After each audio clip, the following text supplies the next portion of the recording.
ना जाति विराज, ना धन देखते, ना वैभव देखते, ना ऐश्वर्य देखते, क्या देखते हैं? तो भक्त्या तुष्यति केवलम न च गुणैः भक्ति प्रियो माधव। केवल भक्ति और भावपूर्ण भक्ति देखते हैं प्रभु। कहते हैं भगवान राम ही केवल प्रेम प्यारा,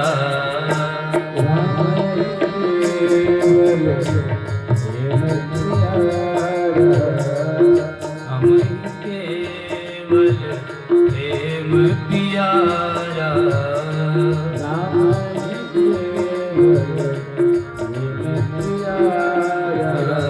जान ले जो जान निहारा,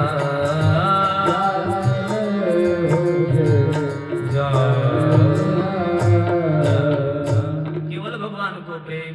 अब तो प्रश्न किया कि दुर्योधन घर मेवा त्यागी, साग विदुर घर खायो कैसे?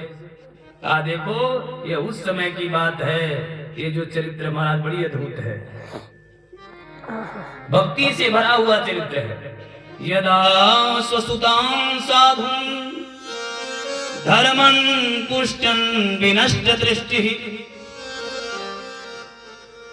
ये उस समय की बात है जब दुर्योधन के कथनानुसार पांचों पांडवों को महाराज एक भी भूमि नहीं देनी थी।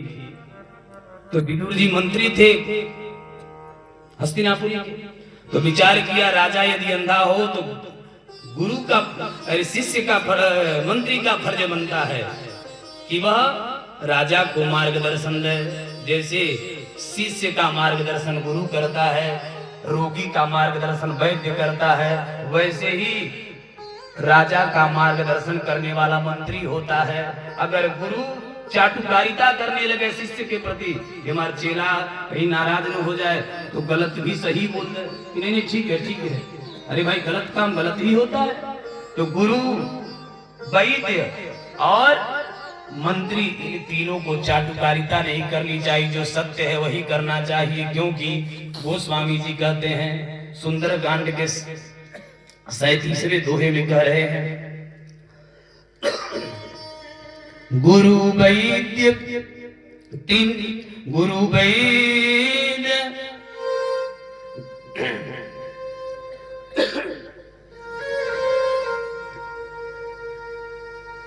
गुरु वैद्य सचिव वैद्य गुरु तीन जो, कभी कभी वाणी से दिमाग से उतर जाता है बात। सचिव वैद्य गुरु तीन जो, प्रिय बोले भयास, राज धर्म तन तीन करा, कोई बेगही नास। तो आज विचार कर रहे हैं विदुर जी ऐसा होने नहीं देंगे। विदुर जी ने ज्ञान दिया है और विदुर जी के ज्ञान देने का प्रभाव हुआ क्या कि ये बताओ महाराज धृतराष्ट्र से सुबह सुबह पूछा पांचों पांडव आपके क्या हैं? भतीजे हैं। तो क्या इस 5 पांडव भतीजे यानी भाई के बेटे हैं, इनका राज्य में हिस्सा नहीं हुआ? कहा हुआ। सब बात सही हो गई। ये बात कर ही रहे थे कि किनारे से दुर्योधन सुन रहा था। अब देखा कि मेरे प्रति मेरे पिता को भड़का रहा है। विदुर जी ने कहा देखो आपकी दृष्टि भले ही देखने वाली न हो, लेकिन मन की दृष्टि आंख आपकी है। आप जानते हो कि धर्म क्या है। और देखो यह दुर्योधन ही आपके घर में सुयोधन जन्म लिया है, इसी के चलते यह महाभारत का युद्ध होगा।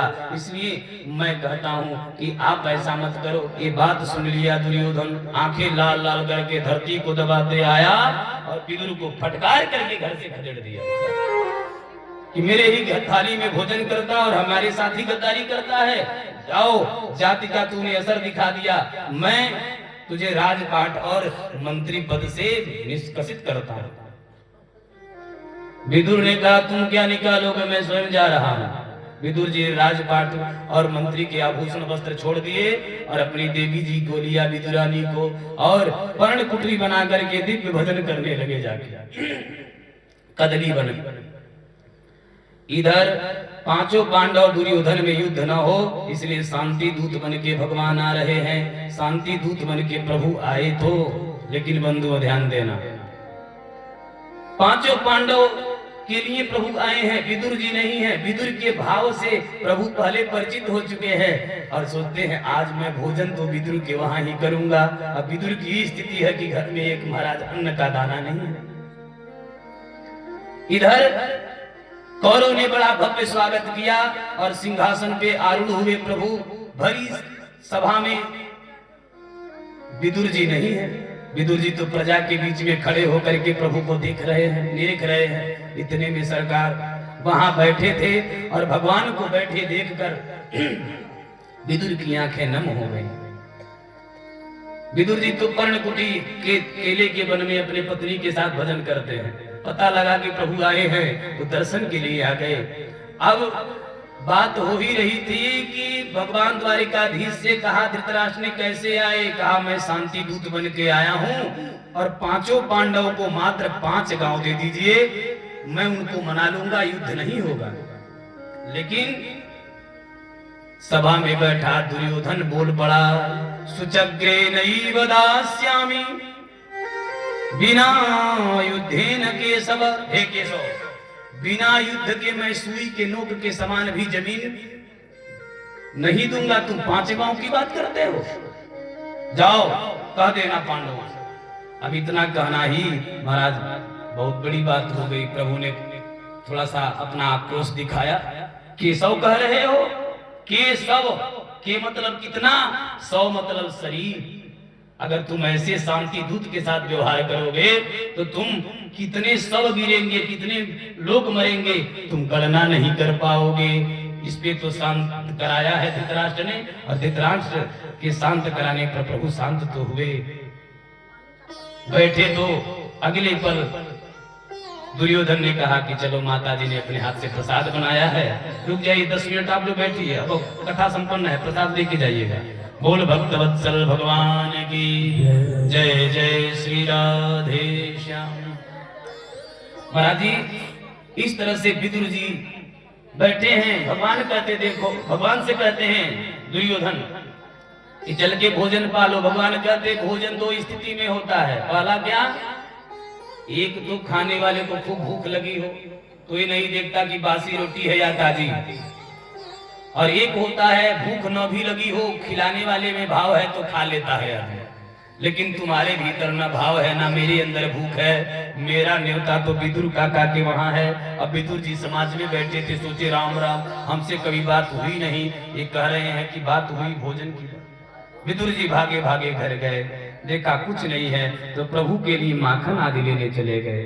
इतने में प्रभु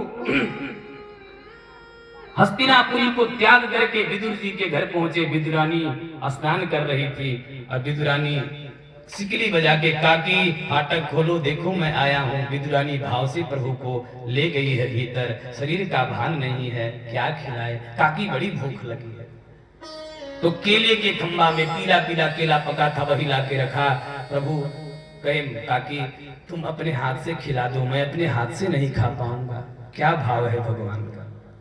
प्रभु को अब केले खिलाने लगी। भाव इतना ज्यादा हुआ कि केले का जो फल है वह गिर गया, छिलका ही प्रभु के मुख में जाने लगा।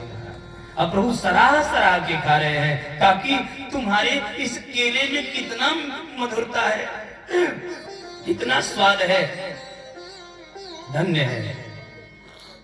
इधर विदुर जी सोच रहे हैं कि मेरे प्रभु घर आए होंगे। दूर से ही बोलते, देवी घर को पोंछ देना, चौका लगा देना, प्रभु आएंगे और उनके लिए हम लोग सज धज करके उनकी तैयारी करेंगे। इधर आके देखा तो घर में प्रभु विराजमान है। देखा तो केले की छिलकी खिला रही है। विदुर जी ने देखा, आंखों से झरझर अश्रु बहने लगे और विदुर ने कहा, देवी क्या कर रही हो, प्रभु आए हो केले की छिलके खिला रही हो। विदुरानी ने नीचे देखा तो केले सारे नीचे गिरे हैं, छिलके ही प्रभु ने खाए। और प्रभु को इस भाव में देख के विदुरानी दोनों विफल हो गए, रोने लगे।